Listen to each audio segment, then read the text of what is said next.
I saw something behind the refrigeration shelves at the grocery store. But let me back up.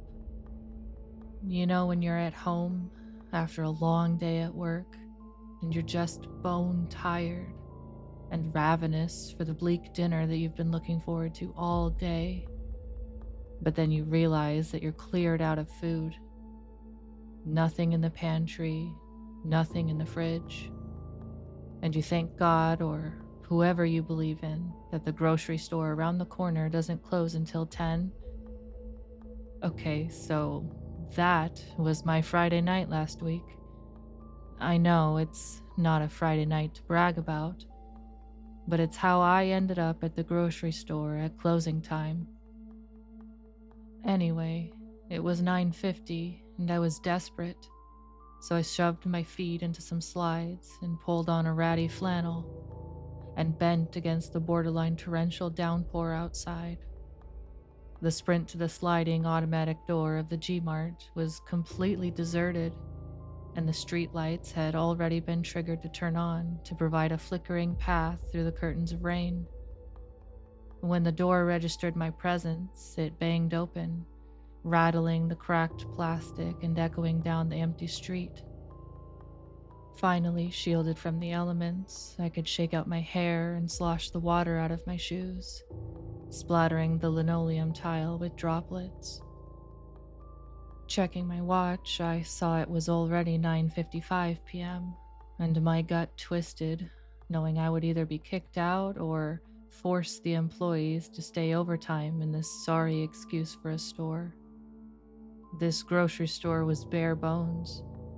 It was made up of a towering set of shelves that separated the space into two narrow aisles. All along the other three walls were refrigerated shelves protected by glass doors. And the very front held a checkout counter with a foot-long conveyor belt to carry the food to the register. It wasn't even long enough to have any of those plastic separators. One customer at a time, please. The lights were dim, fluorescent, and for some reason that night they had a greenish hue. My eyes went straight to my go-to spot at the back, the microwave dinner shelves. I started forward, and I was almost immediately bulldozed by a woman with wild gray hair and a gaunt, sunken face. She didn't even look at me as she hauled a bright red grocery basket through the front door. She was barefoot. "Excuse you," I called after her, irritated and attempting to recover from stumbling back to avoid her. Looking around, suddenly aware of my surroundings, I realized that I was now alone.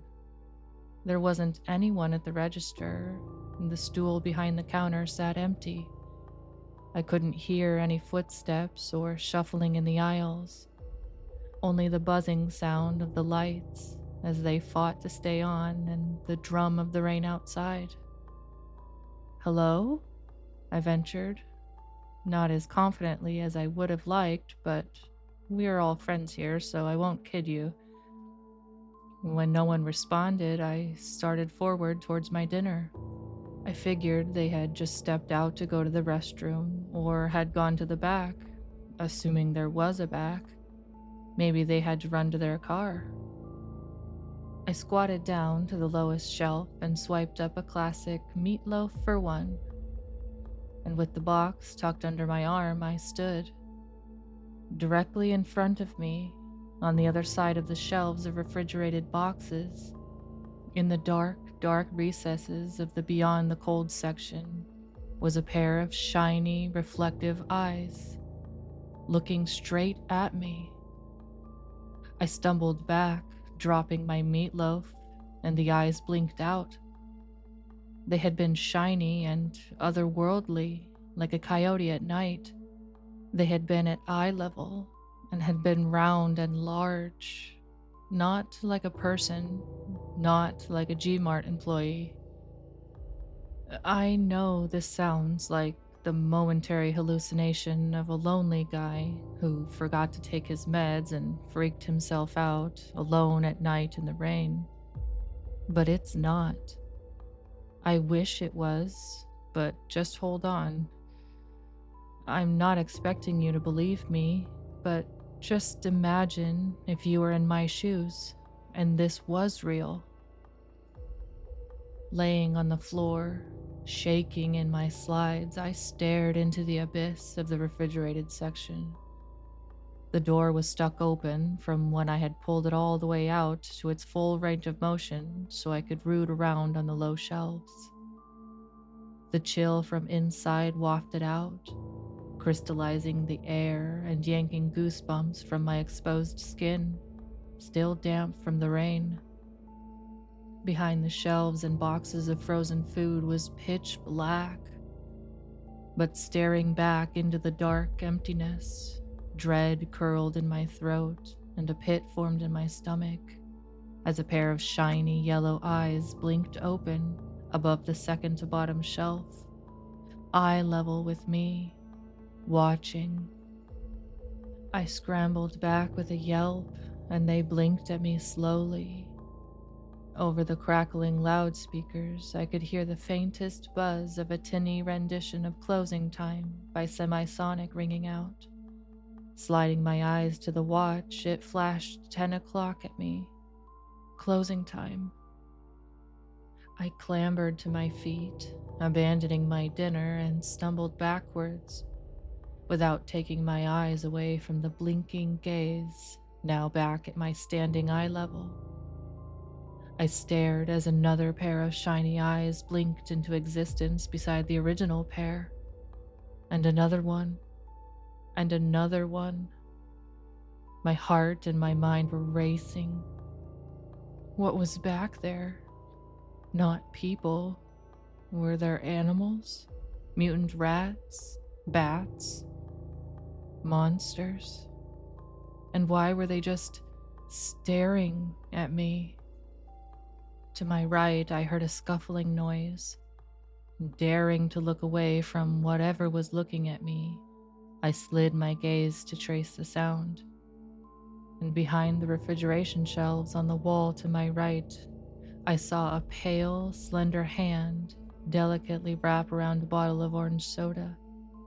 It ever so slowly tipped it backwards towards the darkness and dragged it into the black, scraping along the ribbed shelf. I whipped my head to the left, only to see another hand with long, spindly fingers, ending in narrow, nailless points, extending from the inky black, wrap around a busted open carton of eggs, and bump, bump, bump it backwards into the nothing.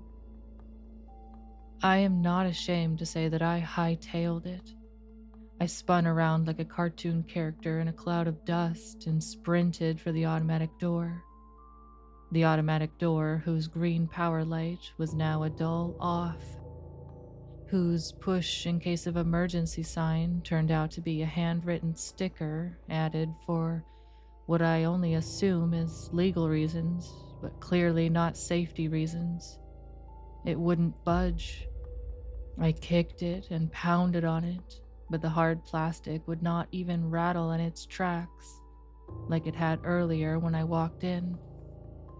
I spun around, draped against the door and heaving, trying not to sob. Inside the fluorescent lit refrigeration units that I was able to see from my vantage point against the entrance, I could see dozens of white, almost translucent hands. They moved as though connected to each other, a well-oiled machine doing God only knows what. I could only imagine what many-armed monster lay in wait in the dark back there. The only sound it made was the scrape of movement along the shelves. Otherwise, silence.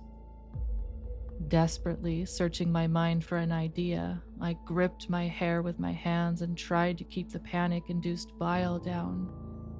I looked around wildly for anything that could help, anything that could get me out of here. There, in the corner of the ceiling, there was a security camera.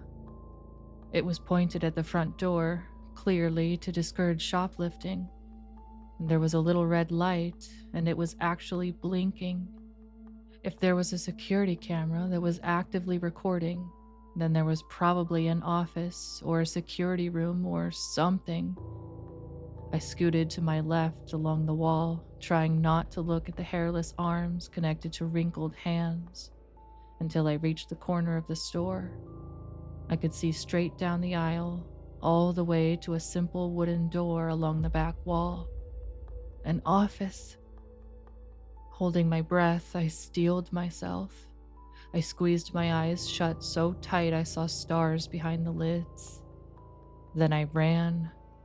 I held out my arms in front of me and ran through the self-imposed darkness. My closed eyes were my bravery. And by some miracle, I only bumped into the shelf to my right once, and it was only with my hand before I reached the door. I gripped the handle, praying for it to be unlocked, and it was.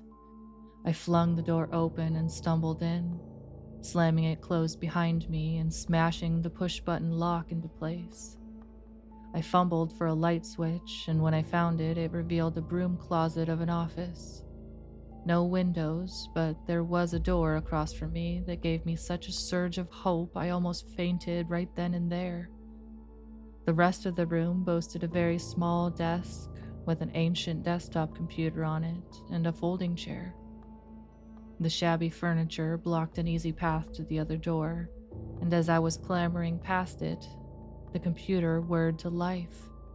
I must have bumped the mouse on the desk. Momentarily distracted from my race to freedom, I realized it didn't even prompt a password to get in. It just opened up to some kind of security app. The homepage had 5 different buttons, each one labeled with a location. Alley 1, front door 1, aisle 1, aisle 2, stockroom 1, 2, 3. Feeling relatively safe for the time being, I double-clicked on Alley 1. An image of a dark passage between 2 brick buildings, absolutely obliterated by rain, filled the screen. There was a door on one of the walls. I X'd out of the screen and clicked on front door 1. It was a feed of the camera I had seen earlier, just pointing at the front door. It still showed me cowering against the wall, and as I watched, I stood up and stuck my arms out in front of me before disappearing off screen. The feed must be slightly delayed. I X'd out of the video and clicked on aisle 1. I saw myself tearing through it, knocking bags of chips and loaves of bread onto the ground. I hadn't realized I had made such a mess. Behind the refrigerated item doors, I could see the slightest movement with the security camera, mostly just the reflection of the dim fluorescent lighting. Stomach uneasy, I exited out of the stream. I clicked on aisle 2 and saw more of the same, mostly just a reflection of the dry goods on the shelves opposite the glass doors, with just a hint of movement behind that reflected image. I exited the stream and clicked on stockroom 1, 2, 3. When I opened it, 3 different windows expanded to fill the screen. All of them were monochromatic grays, clearly on night mode. Staring at the screen, my jaw dropped open and my eyes were wide, unblinking. On the screen, from 3 different angles, I saw a nightmare. It was a narrow passage that clearly wrapped around the edges of the store, behind the refrigerated section. Through the security camera, I could see the backs of the shelves against one wall and a slim, chugging conveyor belt along the other wall, carrying boxes and bags of various sizes. Between the 2 sides, I saw a writhing mass of bodies. Pale white bodies swarming around each other like some sentient mass. The creatures were tall and skeletal, with bones protruding through loose, paper-thin skin. There were so many of them that in that tight space between the shelves and the conveyor belt, they were all moving, every one. A tight line of them pressed against the shelves, reaching long, spidery arms through the fluorescent portal to the other side. Some of them pulled foods and drinks back from the shelves, either shoveling them into the wide open maws on bulbous heads or passing them backwards to the horde behind them. Others carefully placed boxes and bags of frozen food back on the shelves, neatly and particularly. The creatures on the conveyor belts were collecting more goods that trucked in from a hole in the wall. Microwave dinners, energy drinks, frozen vegetables, slabs of meat. Ones that were not eating still had huge gaping mouths, jaws that dangled open like gauges without earrings in, swinging in a breeze I could not feel from here. Most of the creatures were completely nude, a smooth region visible between their skinny legs and backward-facing knees. Others, though, had a familiar Team G-Mart t-shirt draped over their skeletal frames. A strangled cry escaped my mouth, just pure, wet terror. Tell me you wouldn't have screamed too. Tell me you wouldn't have had tears rolling down your rain-wet cheeks. Tell me you wouldn't be disturbed, traumatized, horrified if you had seen what I saw. Call me crazy all you want, but if you had been at G-Mart after 10 p.m. on that Friday night, you would have seen it too. And you would be posting here in a last-ditch attempt for someone, anyone to believe you too. The doctors don't. Your mom doesn't. The employees at the damn grocery store it happened in don't. The police didn't even warrant your story with a routine check. I didn't even bother to close out the video feed. I just pushed past the folding chair to the door, knocking it over in the process and letting out a cacophonous thump. Out of the corner of my eye, I could see the screen sparkle suddenly with shiny eyes. Hundreds of them, all looking up and directly at the security cameras, directly at me. I grabbed the door handle with both hands and wrenched it open so forcefully it swung and slammed against the brick wall outside. I left it open behind me and tore down the alley, feeling the eyes of Alley 1 on my back. The rain immediately soaked me through, sloshing into my slides and weighing down my flannel. I kept running, my lungs burning and burning until I reached my building. I fumbled through the door code, which took 3 tries, and dove into the building. I raced up 2 flights of stairs to my door and threw the door open. I hadn't even bothered to lock it when I left. I bolted the door and for good measure pushed my coffee table against it. Shaking, I fell back onto my couch. I just remember thinking, no one will believe me. I did go back. Wouldn't you have? 2 Fridays later, I went back. I slipped through the sliding automatic door at 9:55 and sidestepped the same old lady rushing to leave. This time, there was someone sitting on the stool behind the counter, though. The same someone I had confronted last week, demanding they believe me, demanding they listen. They called me crazy and threatened to call the cops. Whistling, they checked the aisles for stragglers, i.e. me, but I hid behind the shelves and moved along with them to avoid getting caught. I waited until they left and locked up the front door, and I waited for the hands. I waited for the scraping and the movement and the silence.